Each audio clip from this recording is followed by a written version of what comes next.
As a Canadian dog trainer, I spend a lot of time working with dogs outdoors in freezing temperatures. To make matters worse, I have terrible circulation, so my hands get cold very easily. It's hard work. I try to keep up, but my hands hurt most of the time. I've gotten comments asking how I reward dogs on winter walks, so I thought that I would share 4 of my favorite ways to do that without freezing your fingers off. I'm taking Kiki outside today to film a separate leash training tutorial in really cold weather, so I thought that this would be the perfect opportunity to show you how I reward her while still keeping my hands warm.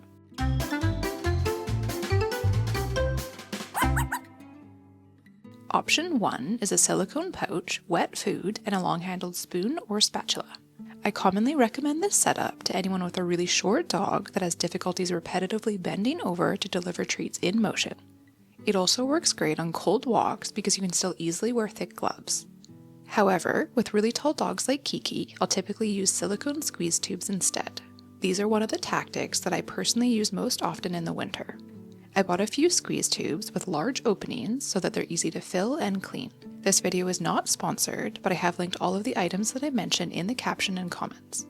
Before heading outside, I slightly thin out wet dog food and I fill a few tubes for a training session. I've never had any issues with leaks with the ones that I use, so I keep them in my pocket on the walk when I'm not actively using them so that the contents don't freeze. Rather than giving a treat, I do a light squeeze and I let the dog lick.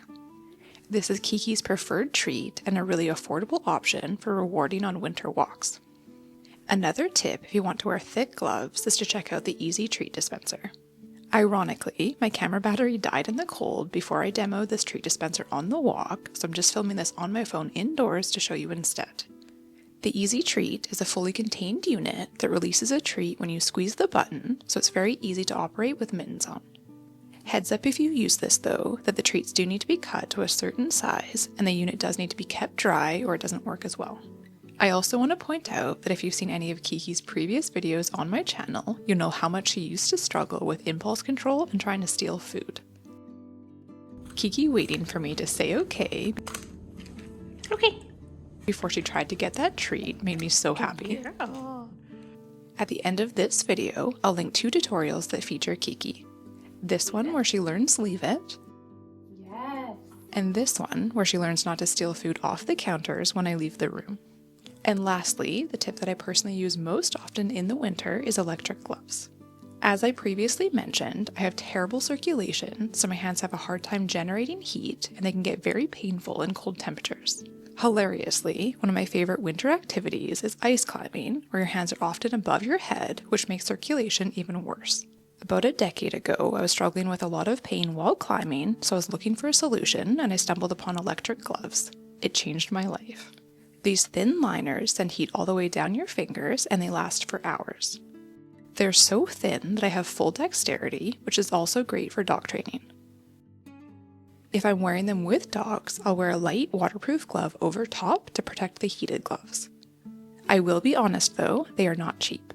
However, I've had my pair for almost a decade and I haven't even needed to replace the batteries.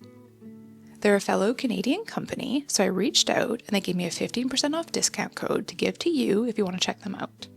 If you found this video helpful, please let me know in the comments and share any other ideas that you have for rewarding on cold walks. If you want to watch Kiki's Leave It and counter surfing tutorials, I'll link those here. Happy training! I'll see you in the next video.